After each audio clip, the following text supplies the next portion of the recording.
Thanks and welcome to join me for the 6:15 news, starting a little bit late for technical reasons. And of course, for reasons you know, Cameroon will be taking on Namibia tomorrow at 9:30 p.m. And of course, we were live from Yaoundé. And so let's roll out with our headlines.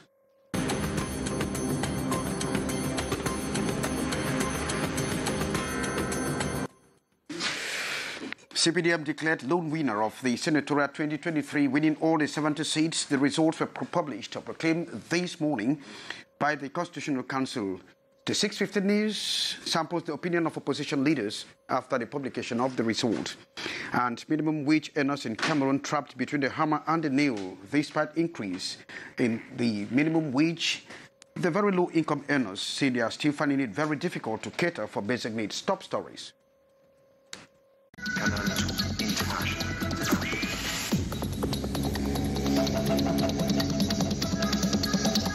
Canal International.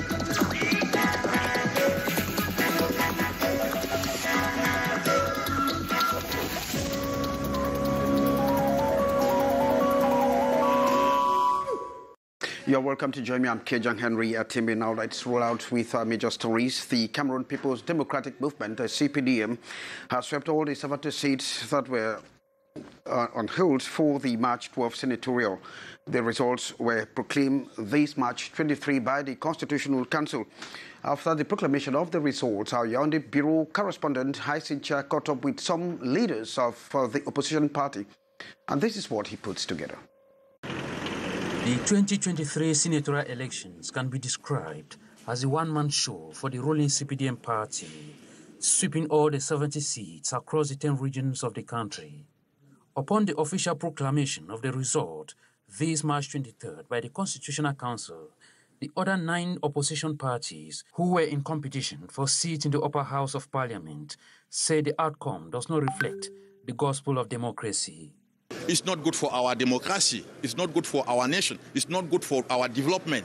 You know, the electoral system in our country is meant to help the ruling party to conserve the power. But to the winners of the day, the giant victory is as a result of hard work. In any democratic competition, you are bound to have different outcomes. Some outcomes are majority outcomes and others are minority outcomes. They all got votes, but at the end of the day, the CPDM got the 70 seats thanks to his hard work, its communication and so forth. Does that mean that the others in their failure don't matter? They do matter. Asked if the Senate won't be an all-CPDM thing with this obese majority, Elvis Ngolengole doesn't think so. At the end of the day, we're all one republic, one country, we're all one government, one Senate. You'll be surprised that in the next few weeks when the Senate meets, I'm sure you'll be there to count the number of senators who come from other political parties. The disgruntled opposition leaders insist that amending the electoral code to suit the demands of all political parties remains the key to Cameroonian democracy. You impose the system to other political parties, and when you win, we say the political parties are felt that they are not strong to win. No, it's not for that. We are strong. But the problem is the electoral system. That's why we continue to call to sit together and make a consensual electoral system. And after make this, we will see if CPDM will be able to win as he win today. Meantime, the opposition can only look up to President Paul Biya as he will be appointing the rest of the 30 senators in the days ahead.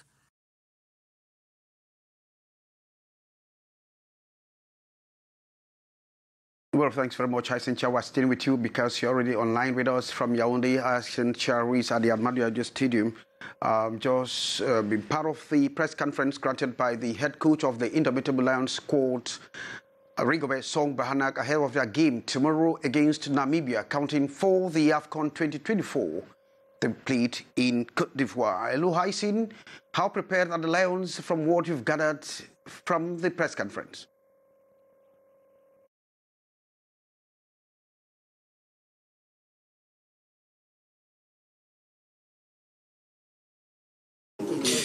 It is end of the press conference here, and before the press was head coach Rigobert Song Bahana and midfielder Olivier Cham, and they tried to address some key issues, especially with the absence of key players like Vincent Aboubakar, Eric Maxime Choupo-Moting, Carl Toko Ekambi, and of course Faye Collins. Rigobert Song was clear that he had to go for urgent measures to be able to rescue the situation, and of course he equally addressed the issue of the most important thing, which is to pick up the 3 points tomorrow. And for him to do that, he needs to fill those gaps that have been created by the key players.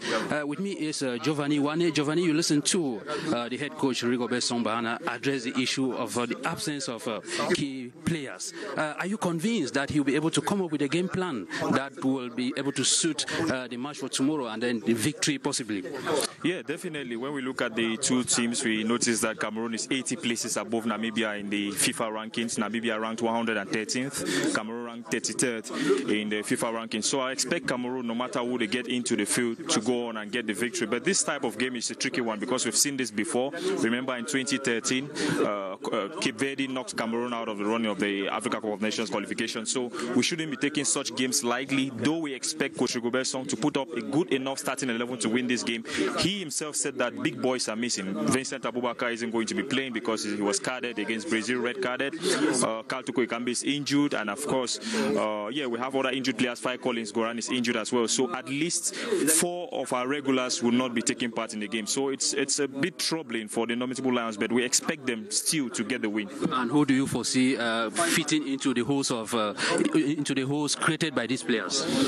Well, for not out and out though, because these players are hardly replaceable. But then I think like Muminga Malo have his chance tomorrow. He's fit enough to play. I think equally someone like, why not give someone like Thomas Itabawag a chance to play, despite the fact that Malcolm Bokele, the player who plays for Bordeaux, who has led Bordeaux to unprecedented heights in the Ligue 2, fighting back to get promotion to the Ligue 1. Equally, he'll have a say. He has scored 2 goals so far this campaign, so he himself is a player who could, come in and change the complexion of the game. Yeah, and why not even our own Emmanuel Mahop, if Eric Maxime Choupo-Moting is not there, to be given a chance, but I do doubt if he's going to be starting the game. I think Coach Rigobert Song will have something off his sleeves, to introduce players playing abroad. He has enough squad depth, to introduce whatever players and they go ahead and do the job. And again, for the first time since after the World Cup, Rigobert Song had to talk on the Andre Onana squabble, and he was very clear that the door is still very much open for Andre Onana to come in. But are you convinced with the explanations he gave? Because he mostly talked on discipline, which Onana has to maybe compromise his own maybe self-interest for the team. Yeah, definitely. The problem is who is going to broker this conflict we're talking about, because it's a problem. Clearly, it's a problem of ego. Nobody wants to run to the other. Andre Onana is a top-class goalkeeper. Make no mistake about it. He's kept over 14 clean sheets for Inter Milan, led them to the Champions League quarterfinals for the first time in over 12 years, which is not an easy feat to do. Rigobert Song has over time proven his worth. Has shown that with time given and the right players, he could take Cameroon to unprecedented heights. I mean, he won against Brazil in the World Cup, so by that alone, it just shows us that he just needs some time to continue. So I think the problem is who goes in there to broker the deal, because Andre Onana has made it clear he doesn't want to play with the national team. Not as though he has anything wrong, not as though he has any evil intentions or wishes bad for the national team, but he just feels like he wasn't respected enough. Coach Rigobert Song thinks like if he's going to fancy Andre Onana and leave the group behind, it's not going to be a right thing. So we need somebody to broker the problem between these two, so we could get the very best, because at the end, the best players and the best coach will help Cameroon go further than the squabbles we're having. And equally, Rigobert Song Bahana has equally underlined that we should watch out for the new young players that are coming in tomorrow, like Benjamin Elliott. And the Indomitable Lions this evening will equally have a training session at the Olembe Sports Complex ahead of tomorrow's game. Live from the Yaoundé Omnisport Stadium, Hyacin Chia and Michel Foucault. Thanks very much, Hyacin Chia. In fact, we appreciate that. Oh, yes, thanks very much, Hyacin Chia. We appreciate that insight coming from you in Yaoundé. And of course, that match will come up at 9:30 p.m. tomorrow. Now, minimum wage earners in Cameroon are trapped between the hammer and the nail, saying that despite the increase in the minimum wage, they still find it very difficult to cater for basic needs like water, electricity, food, transportation, education, not rolling out, of course, the fact that there is health on the list of items to be taken care of. They consider the increase as very insignificant at this dispensation of soaring prices. Ambo Gladys Diban. At this moment, the life is not easy. Oseni Fifen is a security agent in Douala, Cameroon, who finds it difficult to cope with his monthly salary. To him, the announced increase in the minimum wage has no significance. Although he lives in a family home, meeting other needs is a nightmare considering the inflationary situation in the country. It is the same for Cliquez Messi, who manages a cafe restaurant. He says he has decided to change his lifestyle in order to make ends meet. Yes, my standard to live in job because I'm not living the life that I'm living before. I have to put myself down. I have to pay my bills. I have electric bills and water bills to pay. I have to work from morning to night so that I can earn my living because it's not easy.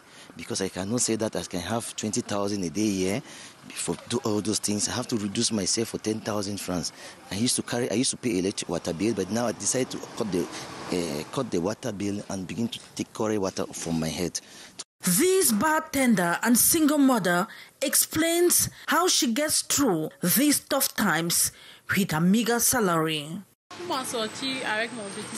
To cope with my meager salary, I have rented a cheaper apartment. As soon as I receive my monthly wage, I pay the rent, bills, buy foodstuff and breakfast for the children, keep aside my transport fare, and to cope with, I trek a long distance before boarding a bike or taxi. So I don't save because nothing is left after meeting those critical needs. I can only have tips at my job site when my customers are comfortable and happy. From all indications, the increase of the minimum wage of public agents to 41,875 francs CFA and to 60,000 CFA francs for those in the private sector still remain insignificant. Several low-income earners still face the challenge of coping with high cost of living. And we stay with you, Ambo Gladys, as you are reporting that the accountants have been drilled. Accountants in the north region of the country have been drilled on how to properly execute their task in order to avoid managerial shortcomings. But the state accountants met to discuss the nomenclature of the 2023 Treasury. Details. These actors in budget execution in the north region of Cameroon have been presented the innovations of this year's finance law and the budget execution circular for the 2023 finance year. According to the Paymaster General of the North region, by building their capacities, it would also permit them improve their management transparency. This workshop is relative to the fact that we produce financial records that will be certified in the future. The stake here is that this certification would permit our international partner to position us. It is therefore imperative that all this is mastered by the state accountants. One of the central elements is the innovations in the nomenclature of the Treasury accounts for the 2023 finance year, which the state accountants must master to produce reliable accounts. Accounting agents must appropriate themselves with the nomenclature in order to produce reliable and sincere accounts that reflect the real financial situation of the state.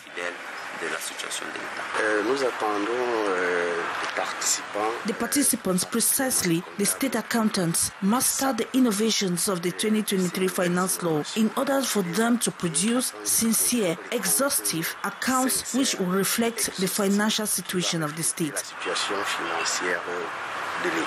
Apart from these tax innovations and taxation of public expenditure, the internal accounting control of the state is equally a central point of debate. And that draws the curtain for this edition of the 6:15 with me, Kejang Henry Atimbi. Thanking you graciously for being there with us. And of course, Lee Piju will be coming up In a split second with the brief, the actuality. From all of us, it's goodbye for me.